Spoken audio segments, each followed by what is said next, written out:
And welcome back. For those of you who don't know, my name is Guillermo Hamlin. I'm the Volunteer and Outreach Coordinator here at MATV Malden's Media Center. I am moderating this political forum. If you didn't catch the first portion of the political forum, we had just finished the portion with our Ward 3 City Council candidates. If you're tuning in right now, we are now in our second portion where we will be addressing our Ward 7 City Council candidates. Before I proceed, for those of you who don't know, I'm going to go over some of the ground rules. Each candidate has 2 minutes to answer the question. They may choose to respond to their opponent or the specifics of the panelists under those 2 minutes. We will then proceed with 4 rounds of questioning from each of the panelists, 12 questions total.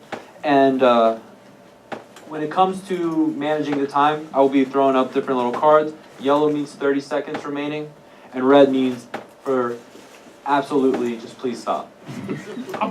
And so as we begin to proceed, I would like to tell you that for everyone in the audience to please turn off your phones, maintain silence, and hold your applause, and you may only briefly applause when I announce the name of the candidates. If we are allotted extra time, I'll ask the panelists to ask even more questions. Before I proceed, I'd like to identify each of the panelists here. We have Nathan Lamb of the Malden Observer. Please, you can applaud for this.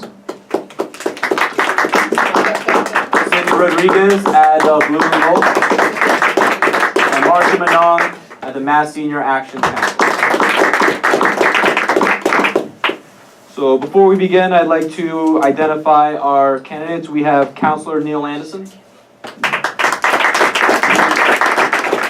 And the opponent, Scott Ciccone. So what will follow is the opening remarks. Each candidate will have 2 minutes to have their opening remarks. This will be 5 minutes total, 4 minutes total, and then we shall lead with our panelist questions. So we did a coin toss, and as a result, we have decided that Councilor Neil Anderson will begin first. Well, thank you, Guillermo, and thank you to MATV, to our panelists who will be asking the questions, to the audience, to the voters of Ward 7, to all of you who are listening in this evening, either here in the studio or at home. Let me tell you how pleased I am to be here and to take part in this very worthwhile and very important political forum. By way of introduction, I'll tell you that I was first elected to the Malden City Council back in 1984, and since that time I've served 11 terms in the Malden City Council. I've been the Malden City Council president for 3 years. I was 2 years in a row Malden City Council president, and I made history by being the first City Council president to have been elected 2 years in a row. It had never happened in Malden's history, so I was really honored by my colleagues thinking enough of me to have me come back in 2 years in a row. I've been either the chairperson or a member of every one of the subcommittees, the important subcommittees of the Malden City Council. The hallmark of my candidacy as a city councilor has been eaten up by that quick 3 minutes. Okay. Yeah, 2 minutes. 2 minutes. 2 minutes. Okay, I have 2 minutes. Okay. The hallmark of my candidacy has been one of working collaboratively with the residents of Malden, building coalitions between the neighborhood people and city government, and then making sure that good things happen as a result of that collaboration. Years ago, I was involved in helping to continue the continuation of the Lincoln School, and I'll stop there because I've got the red signal. Thank you. Thank you very much, Councilor Anderson. Scott Ciccone, you may begin your opening remarks. Thank you very much. I also want to thank the panelists, Guillermo, Councilor Anderson, for being here. We both have excellent choice of ties, and we both have fantastic heads of hair, so it's good. My name is Scott Ciccone. I'm running for Ward 7 City Council. Why I'm doing it, I'm a lifelong Ward 7 resident. I've been up and down the streets, every single one in Ward 7, Newland Street, Holyoke Street, Harvard Street, which I've lived on my entire life. I'm running because of the same reasons that people want to race in Ward 7. Going door to door, and we've hit nearly 2,000 doors so far. Going door to door, what we keep hearing from people is that they want their roads and sidewalks to be a priority in Ward 7. They want a counselor who is accountable to them, that's going to listen to them, that's going to be for things like public comment, be for things like public forum. The other reason why I'm running is because there is no one that's currently on the council that has a public safety background. What I currently do for work is I'm a program coordinator at the Firearms Records Bureau at the Department of Criminal Justice Information Services in Chelsea. Something I'm very honored to be part of, very honored to work there. What we do is we have a large part in running people's backgrounds, making sure that people that should not have firearms are not getting firearms. I am a point of contact for all local, state, and federal agencies when it comes to that position. It's a great honor. I've been an athlete in Malden, so that's something that also I would like to have a part in, pushing kids to get interested back in sports. I also referee football. One thing that I've seen refereeing Malden High is that there has been a drop in number of kids participating. That's something I think I can push, get kids interested. Those are the things why I'm running, and thank you again for having me here. Thank you, Scott. So now we will begin the panelist portion of this political forum. Nathan Lamb, may you please do us the honor of asking the first question. Absolutely, and I feel like my first question, Scott touched on it a little bit, but I'm still going to ask because I want to hear from both of you on this. And it had to do with door knocking, going around the neighborhood, hearing from people who live in the ward. One, I'm definitely curious to know what you're hearing from people who live in the ward, what their priorities are, and what they want to see from their ward councilor on the city council. There's that. But since Scott sort of addressed that, I guess one thing I'd throw in too is like your number one priority, if elected, on the city council. Just because you sort of answered part of it already. But I'm curious to hear from both of you on that. Thank you very much, Nathan. So that first question will go to you, Councilor Anderson, followed by Scott. Yes, thank you. It's really the voters of Malden, the voters of the ward that send the signal as to what the councilor should be focused on. And Nathan, you're absolutely right. By knocking on a door, by hearing what they have to say, that's where we get the best ideas. And that's where we get the focus of what it is that we should be working on. And clearly, what the issues are in my ward, and what people are concerned about, they're concerned about their streets. They're concerned about their sidewalks. They're concerned about the abuse of illegal parking. They're concerned about the opioid issues. They're concerned about the cars and the parking and the traffic in our cities. Those are the things that mostly concern the residents of Ward 7. Now, as I've been walking and knocking, I've been gratified in hearing that people are seeing those things addressed as we deal with it in Ward 7. We can see that as we go throughout this last year or so, you've seen, while we still have a number of roads that are all torn up and are all bumpy up, you can see that we've done some significant things in repaving many of our streets, doing the full depth reclamation of these streets that were torn up during the water and sewer replacement lines. That's what people want to see. They want to be able to see you respond to their calls. They want to be able to know that you're there when they need you, and that you're responsive to their issues. Thank you. Thank you very much, Councilor Anderson. Scott, answer the same question, please. Thank you, Nathan, for that question. Some of the things that Councilor Anderson did touch on, those are issues that people are bringing up. Like I said in my opening statement, I've been very honored to hit almost 2,000 doors. I've personally spoken with over 1,000 residents. And they all have the same issues that they want to bring up. Number one is definitely roads and sidewalks.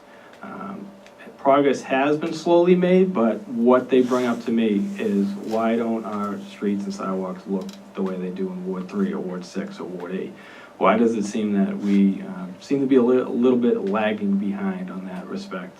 Other things was no more development, not that Ward 7 has a lot of development within it, but on a citywide issue, they do not want any more apartment complexes, condo complexes.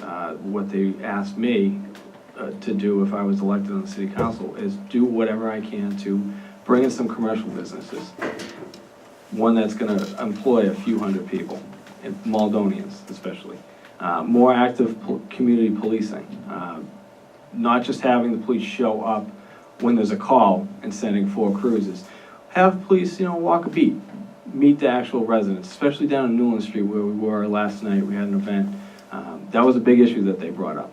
They didn't like to see the blue flashing lights. They wanted to see, a police officer come and actually talk to them, address issues that might be in that area. And one of the things that seems to be a lot of the councilors believe is a set issue, which isn't, if you talk among Ward 7, is pay as you throw. I've actually only spoken one person that was a big fan of it. Actually 2 if you count Councilor Anderson. It's an issue that a lot of people were concerned about, a lot of people voted against. No one, even that one individual that did agree with it, did not like the way it was implemented. That's definitely an issue that I would like to bring up again if I'm elected city councilor. Thank you very much, Scott. Now, Blue and Gold, may you please grace us with a question. How do you plan to keep marijuana and opioid drugs out of the possession of our youth? Thank you very much. So that question will go to Mr. Ciccone, followed by Councilor Anderson. Yeah, so marijuana is definitely a hot topic. Being especially a person that works in public safety and criminal justice, it's not just on the Malden level, we've heard it in the state level. It hasn't been hashed out yet, especially when it comes to even firearms, something as serious as a firearm. There is no clarification on what's gonna happen with this new marijuana regulation.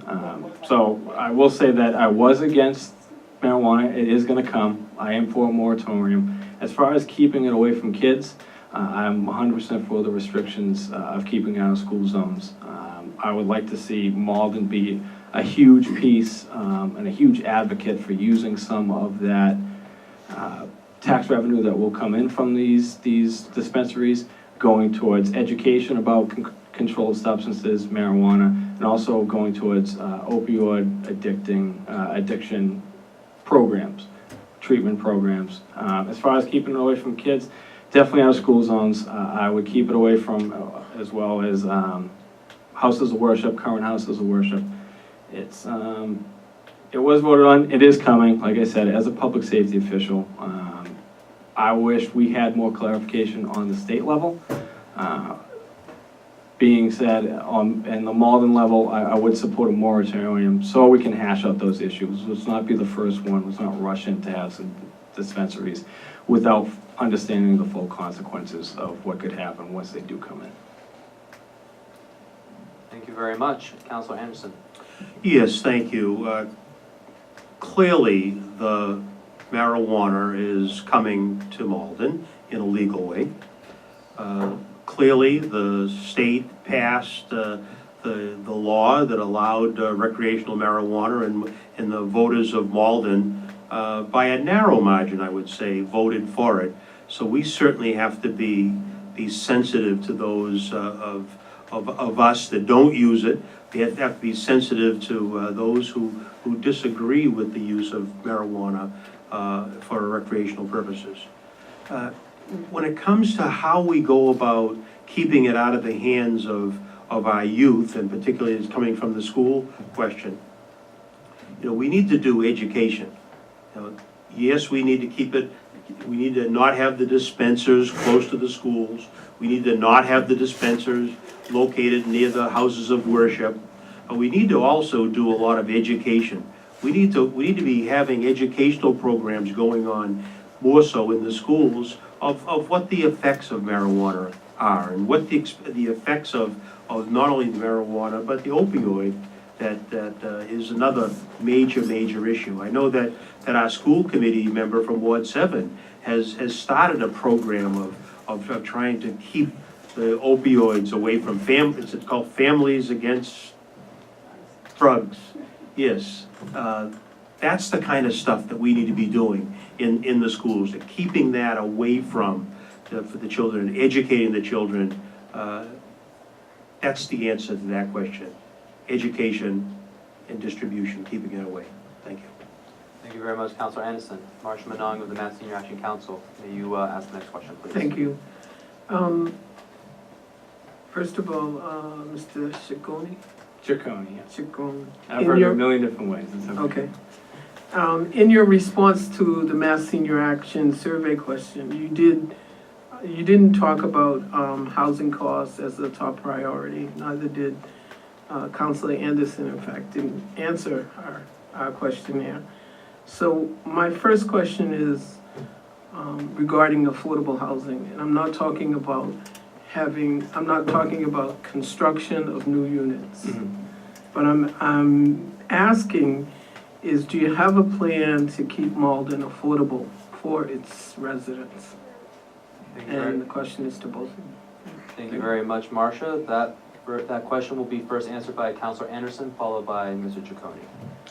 Yes, I think that we can't overlook the 40D issue of any new construction going on, that we need to make sure that we're implementing restrictions and regulations that are encouraging and even enforcing any new development to have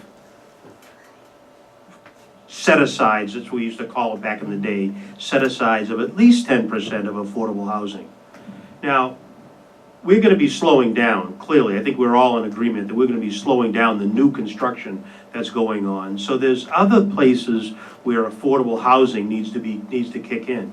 We need to be looking at, for example, how we treat the regular residential houses throughout our city. You know, we've got large single-family and two-family houses that owner-occupied people are living in that could well be regulated and licensed for people who need small space.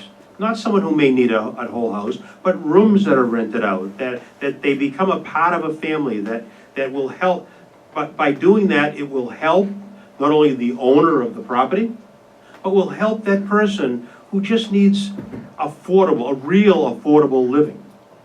And that's an idea out of the box that I think is very, very important. So we need to make sure that we keep our housing, our affordable housing inventory above the 10%.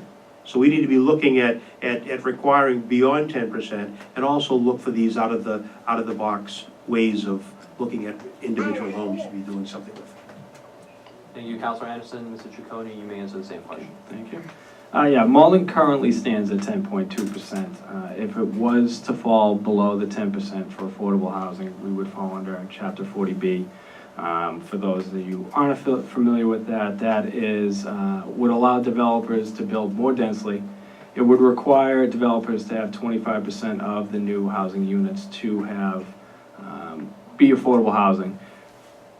Something that people, again, are against with the new development. There are about 2,500 current affordable units in Malden. About 1,000 of those are going to be coming up shortly, where they could lose their long-term affordability regulations. I think we should do everything that we can to not only maintain that 1,000 that are coming up soon, but also increasing that. And the ways that we can do that is we can push the state legislature to adopt certain things, certain revisions to Chapter 40B, like making mobile homes, which are currently not eligible for long-term affordable housing. We could make those definitely eligible for those. Also things like focusing that aren't directly related to affordable housing, like bringing in commercial businesses that are going to bring in higher tax revenue. We can use that tax revenue to not only keep the affordable housing that we do have currently, but we can also build specifically for senior housing. That was the one thing where people who Ward 7 were in favor of. They wanted to stop development overall, except when it came to seniors, especially because you're not going to be moving if you are retired. It's crazy to have you move out. We have to keep those people here. Thank you, Mr. Ciccone. Thank you, Councilor Anderson. Nathan, may you please proceed with the next line of questioning. All right. My next question is going to have to do with the discussion about public comment periods at the city council meetings. I guess there's recently been some back and forth on whether that would be a good idea to have a designated portion of the meeting where people from the public could come in and, maybe get on the agenda or be sponsored, say a few words. I'm curious where both of you come down on that proposal and why. Thank you, Nathan. So that question will be answered by Mr. Ciccone, followed by Councilor Anderson. Mr. Ciccone, you may begin. Okay, thank you, Nathan. As far as public comment, I stand with it 100%. That's one of the biggest things that Ward 7 residents have talked about when I go door to door, is what can we do to be more transparent in government? I think public comment is a very easy segment that we can add to city council. Seems to be back and forth on, the council, like Ward 3 mentioned earlier, the council meeting got over nearly at midnight last night. I have a full-time job. Personally, if it would take to 5 in the morning to figure out some of these issues, I would do that. Especially if it has an opportunity for people to come in, Ward 7 residents, to voice their concerns to the city council. I think that's definitely something I would add.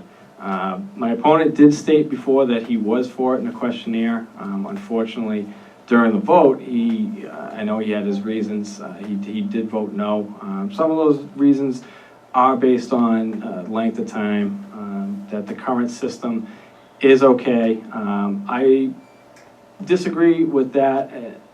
A lot of it was, you could contact your council currently and they can sponsor you and have you come in front of the city council. I think that's not enough. I think we should have it at every city council meeting, especially if you've tried to in the past, not Councilor Anderson, but any government official. If you've tried to contact them and get your voice across, is it easy to do on the first try? No. I think the easiest way to get your opinion stated in front of elected officials is for something like public comment to be implemented. Cities around us have it. Medford has it. Everett has it, I believe.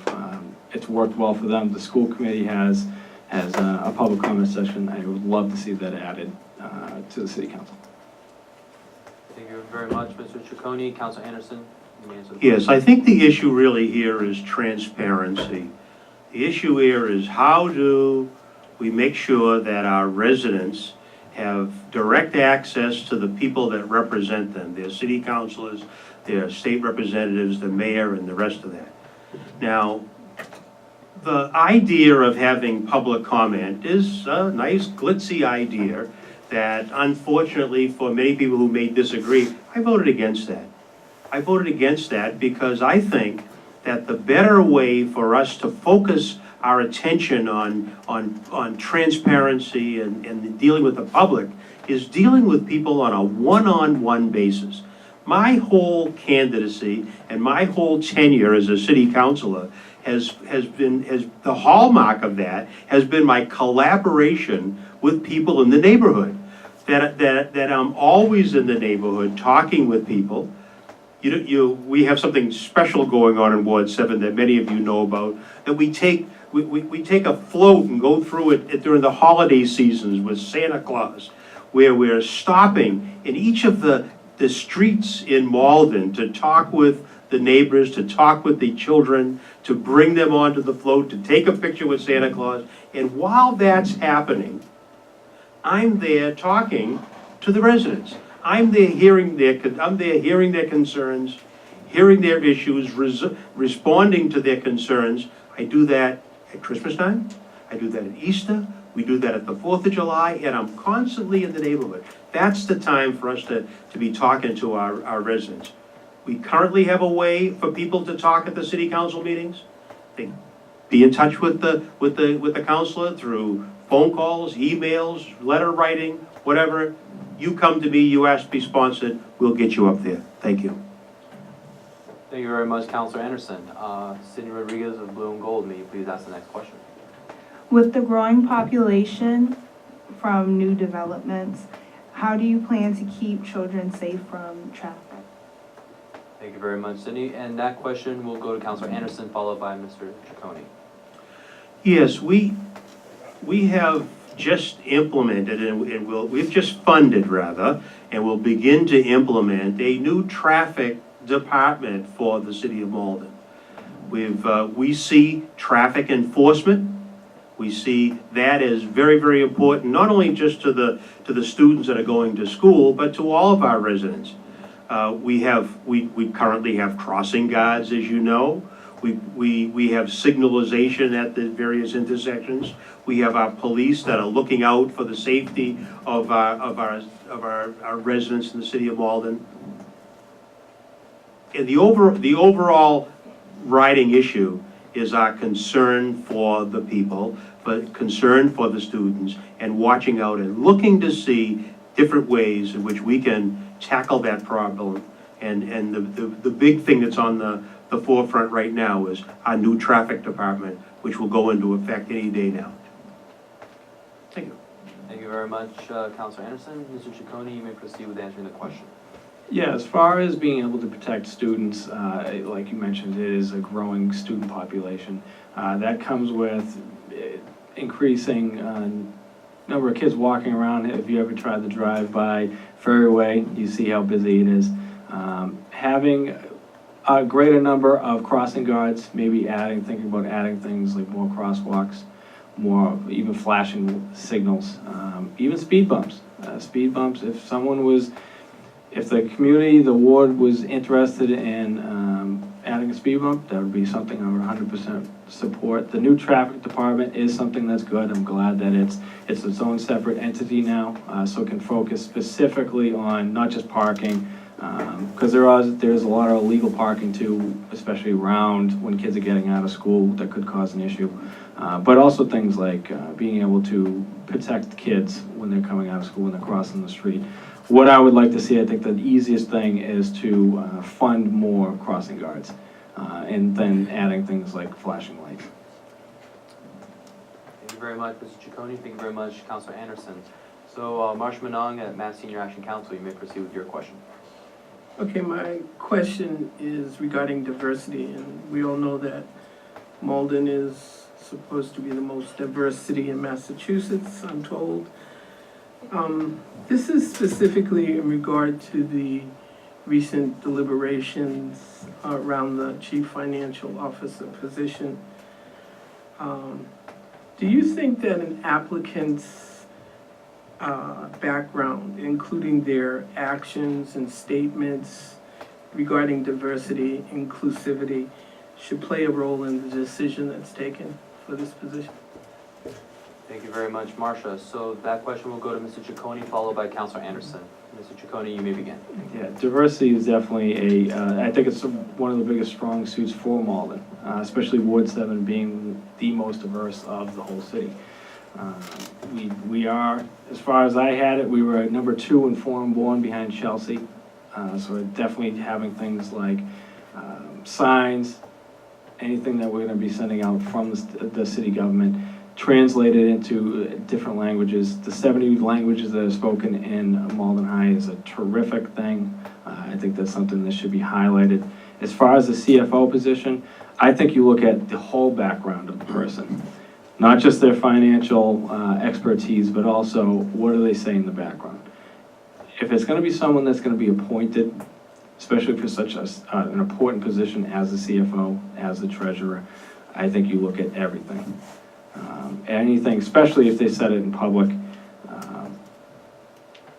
Getting back to diversity a little bit, as I said in my opening statement, I ref high school football. I've had the honor of doing Malden High a few times this year, actually. And one of the good things to seeing is that we have the majority of the team is of color. A lot of the kids are Haitian-born, which is very good. I'm glad that they're getting in football. Football is a big thing for me, but I'm glad that they're getting involved because Malden High coaching staff is white and they are of color. I think that's a huge benefit. I think we need to push that. I think we can push that with the state and get more funding for some of these programs through these diversity programs that they have. Thanks. Thank you very much, Mr. Ciccone. Councilor Anderson, you may proceed with answering the same question. Yeah, you might have noticed that I represent a major portion of diversity on the Malden City Council. I've been the only person of color that's been elected to the Malden City Council for the last 4 decades, and that's really too bad, because we are a very diverse community, and we need to reach out and encourage others of all diverse backgrounds and majority backgrounds of participating in all of this. To the specific question of the CFO is, or the treasurer/CFO, which we're looking to hire now, needs to be looked at in more than just that person's ability to count numbers and to make sure that we've got a tight financial system. That person is going to be the person who's probably got the most highly visible job.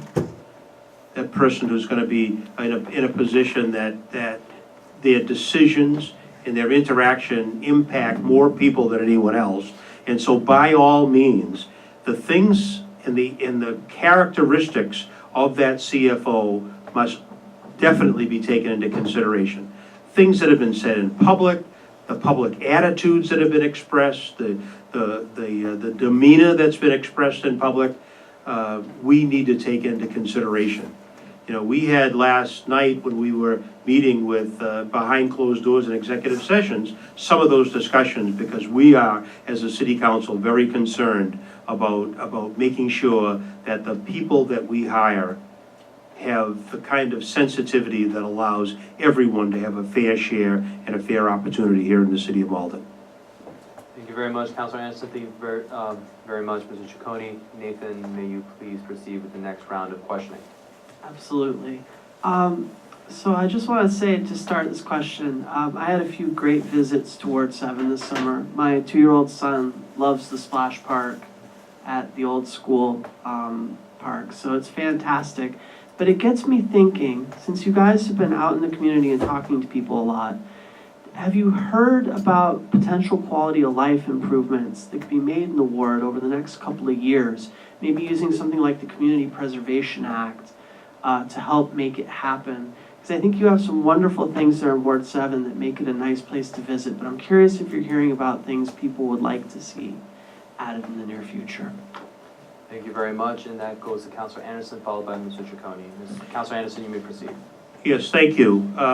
Yeah, we are very pleased with the splash park, and you can see when you go down through Lincoln Common and go by there anytime during the summer, you find people from all over the city coming and using that great facility.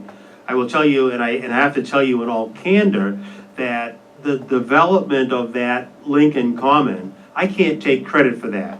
My predecessor, Chris Simonelli, was the one who had the foresight of taking that plot of land that had been the Lincoln School, the Lincoln Junior High School, and turning that into a passive park.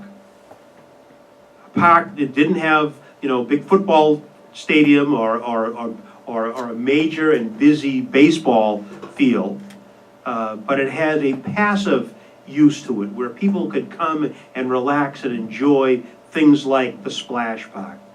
Now, if you look in Ward 7, you can see that our parks have really been improved. We've done some great things with our parks. If you look at what's happened at Miller Park, you look at what's happening at Lincoln Common, if you look what's happened at our skate park, those have all been parks that I've had a personal involvement in making better over these years. Now, we do have this Community Preservation Act and money that's coming in, you know, in that regard. And I'm pleased to have my representative, who's sitting here in the audience, who's our representative to the CPA for representing Ward 7. And when that group comes together, when they begin to working things out, we're going to work in a collaborative effort with them. That's why we've designated a committee to work with the neighbors, to come up with the ideas. None of us in city government have all the ideas.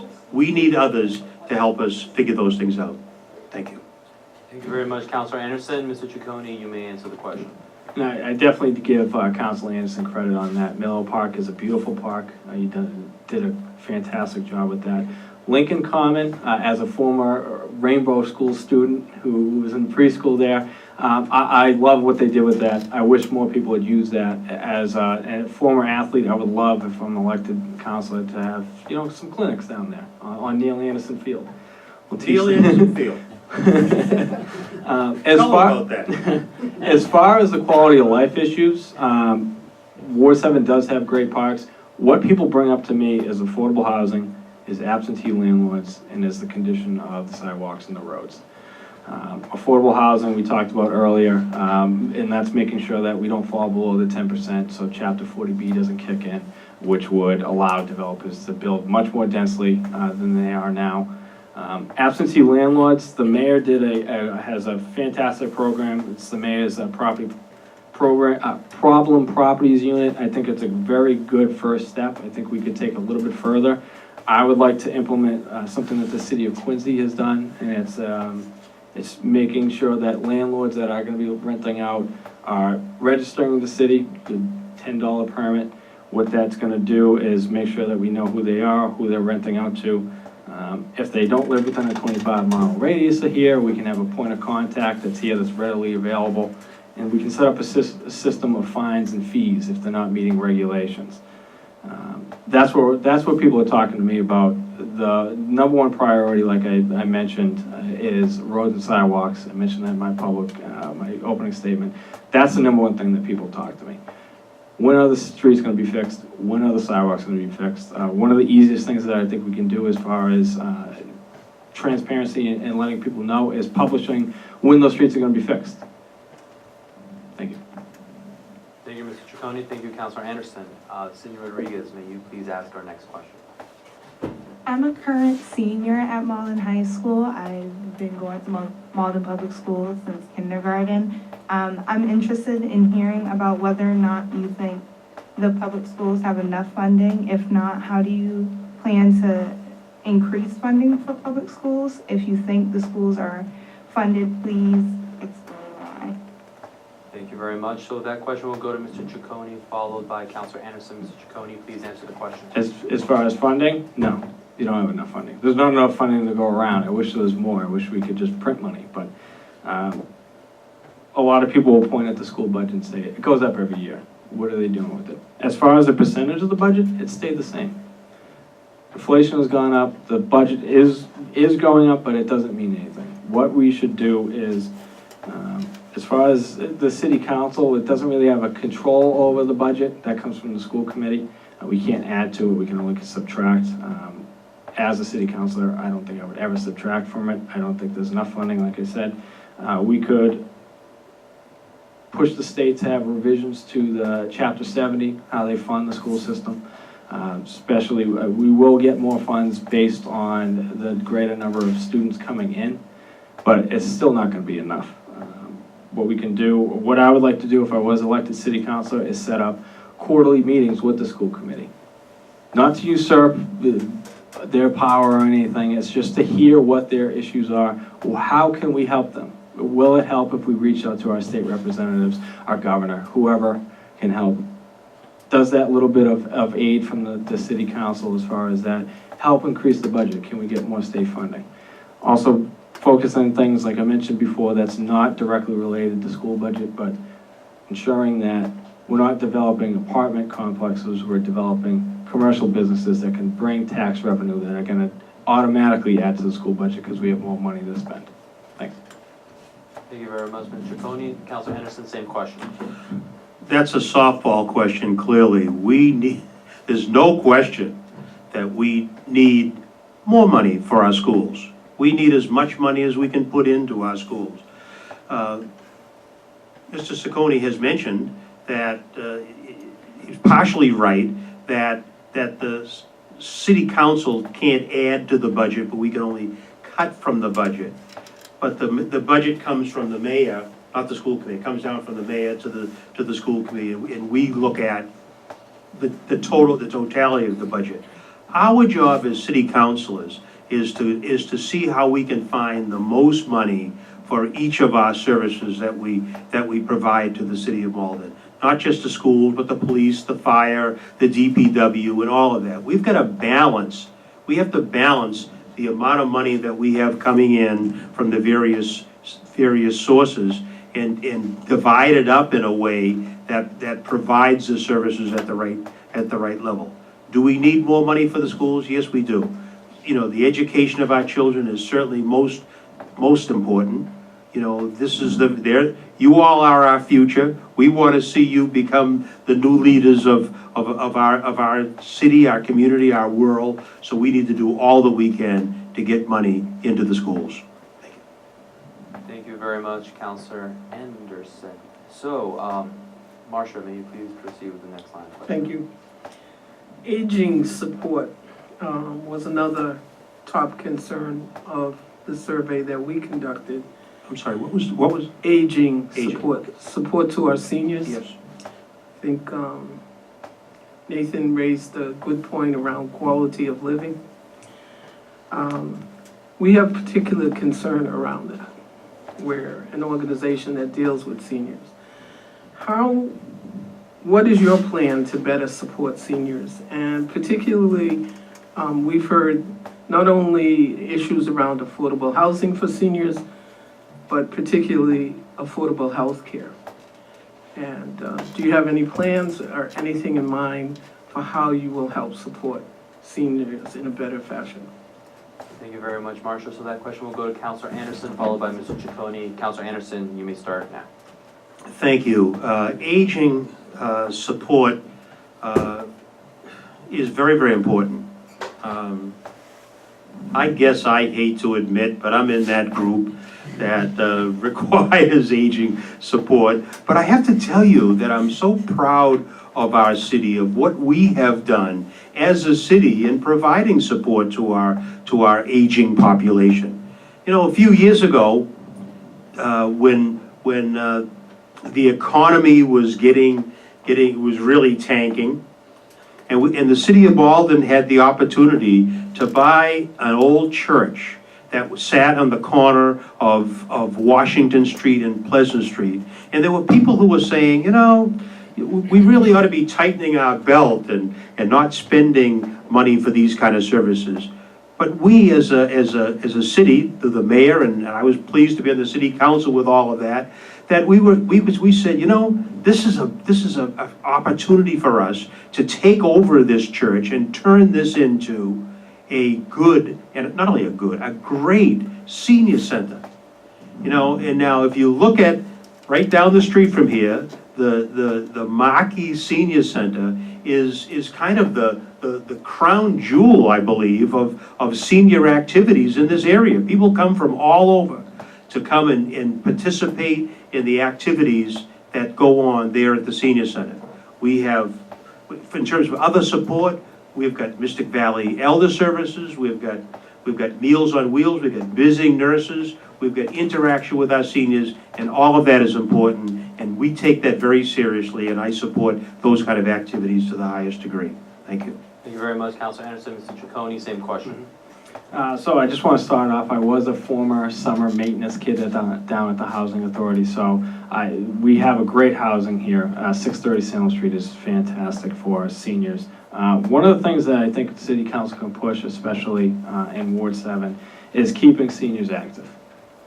Making sure that they're out and about and doing things. It's been proven to increase quality and lifespan. Some of the things that are easy, increasing transportation trips, programs. Like I said, mentioned earlier, I do referee high school football. Malden has a great program, it's got a great field. We can have trips to football games, to some of the high school athletics that we have, to plays that Malden Highs have. Seniors can be great and probably the best mentors for kids. The two biggest areas that people always bring up are, what are you going to do for teenagers and what are you going to do for seniors? I think we can combine them. They're a great mentorship for teens growing up, and teens are going to keep them active, keep them involved in the community, reaching out. The senior center, like Councilor Anderson did mention, is great. It's one of the best around. But also, let's join up with some other regional senior centers, senior organizations. Let's get out of Malden. Let's bring them around. That will keep them active. That will keep seniors involved in what's going on, not just in Malden, but in the community and the state itself. Thank you very much, Mr. Ciccone. Thank you very much, Councilor Anderson. So we're going to do one more round of questioning, starting with Nathan Lamb. By all means, please proceed with your next question. Absolutely. This is one of those sort of job application questions you get. I'm really curious to hear your thoughts on strengths that are unique to you and sort of pairing that with a need you see on the city council.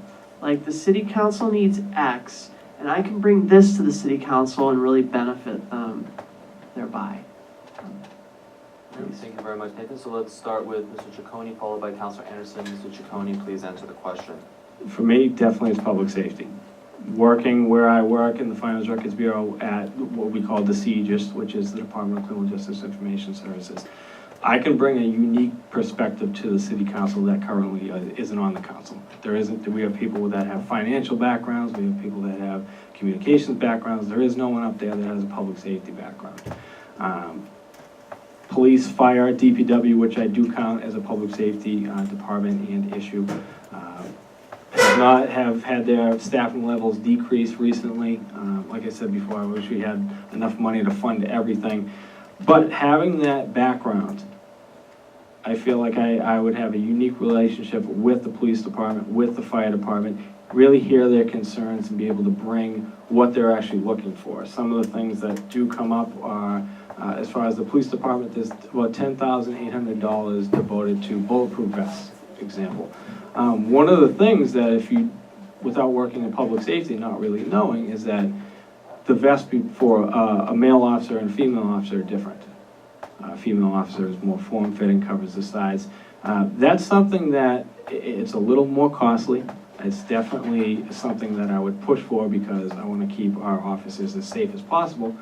But without having that public safety background, I do not fault the city council on this, but it's an issue that you wouldn't know unless you had that background. I've worked there for 3 years. It's one of my greatest honors so far is to be able to work in that department, to be able to make even a small part in keeping the state safer, especially with gun crime, keeping the guns out of hands of people that shouldn't have them. It's my greatest strength, my greatest honor so far. Hopefully getting elected on November 7th will trump that. But. Thank you very much, Mr. Ciccone. Councilor Anderson, same question. Yes, thank you. That's a great question. I think that if I look at the strength that I bring to the city council is in a strength that is very important, much needed, is the ability to get people to work together.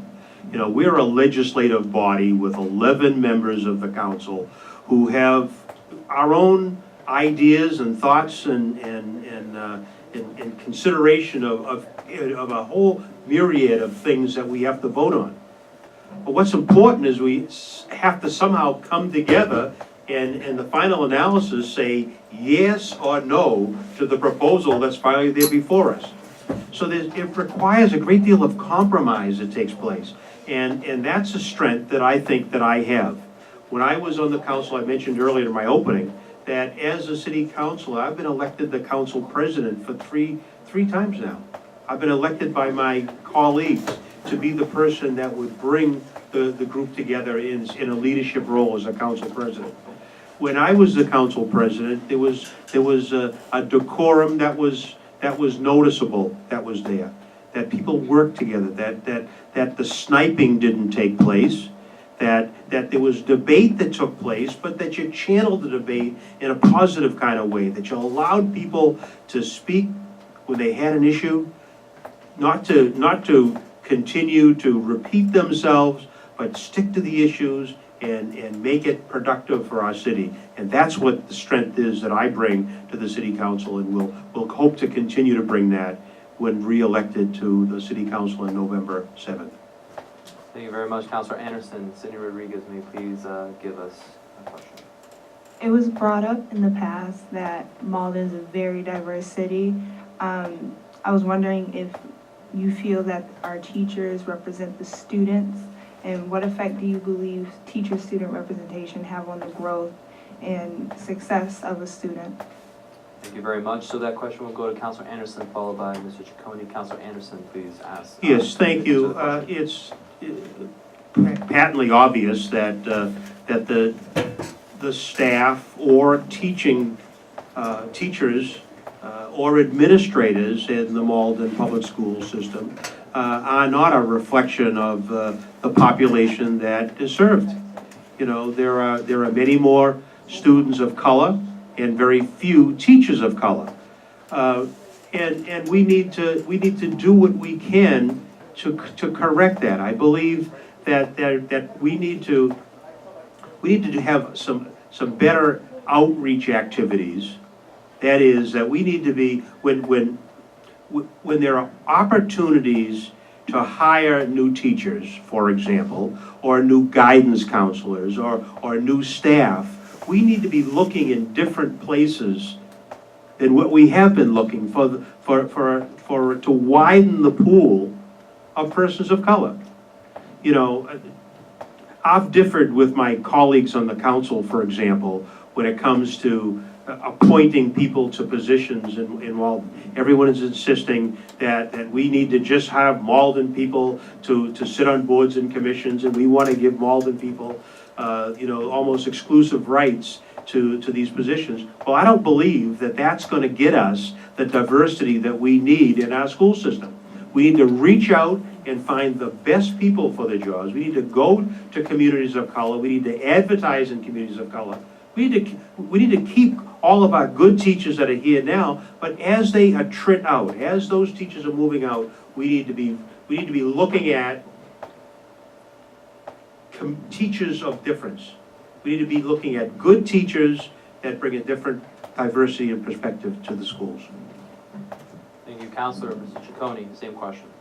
Oh, Council, I think we found the one question where we agree 100% on. If you do look at the teachers in Malden, no, they aren't representative of the diversity that we have here. I do agree with Councilor Anderson. As far as teachers, it's making sure that they're the most qualified, that they're the best for the job itself, but you're not going to find that strictly within Malden for a teacher, especially with a growing student population where schools are exploding in Malden. We have to go out into Boston, Cambridge, areas that we normally wouldn't recruit in. I think we should go out there and get those teachers. Malden is a great place to live. It's also a great place to raise a family and educate your family, educate your kids here, and stay here. I think we need to push that point to attract the best teachers to come in here, and that is expanding beyond Malden's borders. As far as the relationship between a student and a teacher, I don't think, other than what I have had as an athlete and a coach, there is no stronger, other than your family, there is no stronger one between a teacher and a student. You're with them many times longer than you are your own parents. And if they have a positive impact on you, that will set you up for a positive life. So that's why we need to get the best teachers that we can get possible, expand to teaching teachers that are going to be more representative of our diversity, but also are the most qualified. Thank you very much, Mr. Ciccone. Thank you, Councilor. And now for our final question, Marsha Manon of the Mass Senior Action Council, please proceed. Okay, I have to follow up on the aging support. I think the senior center, there's no question, it's a great facility and offering a lot to seniors as well as Mystic Valley. One of the major problems around quality of life for many seniors that we are finding is the healthcare gap that exists for them when they turn 65. Everybody thought that Medicare was going to solve their problems and cover them in terms of medically. It's not. And for seniors, once they turn 65, there is a gap. the Mass Senior Action, in fact, is actually sponsoring some legislation to fill that gap. And there are other states that have already passed similar legislation that deals with things like assets. When they check your assets, for instance, if you're a senior, you can't have more than $2,000 or something in assets. We're trying to increase those levels and things. Would you support, efforts to, in terms of legislation on a legislative level, to help seniors bridge that gap around healthcare? And are you aware that it's problematic for many seniors cannot, even fill prescriptions, or they take half the pills and, that kind of thing? It's a problem. Thank you very much, Marcia. That will go to Mr. Ciccone, then Councilor Anderson. I absolutely would support legislation like that. The federal government is, for a lot of those issues, Medicaid, Medicare, Social Security, a lot of those things are getting tougher, especially Medicare. There is a big gap. I would definitely support legislation on the state level, on the city level, if there's anything we can do to lower a tax burden for a senior, especially anyone that's on a fixed income. I would absolutely support raising the fixed income to asset level. $2,000, especially if you're 65 years old and you've been saving your entire life, who doesn't have $2,000 in assets? I think that's one of the biggest things, and it's one of the easiest things we can do. The state adding legislation to make up for that gap, I think, is critical. Healthcare is the number one concern for people once they turn 65, making sure that they have the coverage, because unfortunately, as you get older, the more problems come about. We don't want to have to burden those people with financial problems that they might not be able to cover. So increasing legislation to fill that gap is absolutely something I would back. Thank you very much, Mr. Ciccone. Councilor Anderson, same question.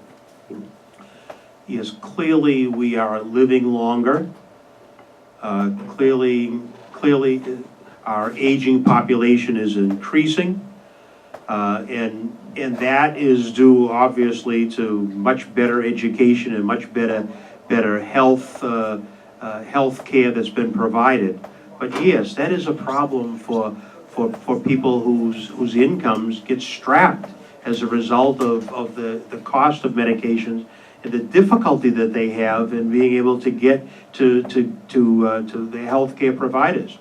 I think we've been on the forefront here in Malden of being able to have our senior center transportation vehicle that's been out there, that's been able to pick up people and bringing them to healthcare providers. I think we need to certainly support legislation at the federal, the state, and anything we can do at the city level to make that more available to our seniors.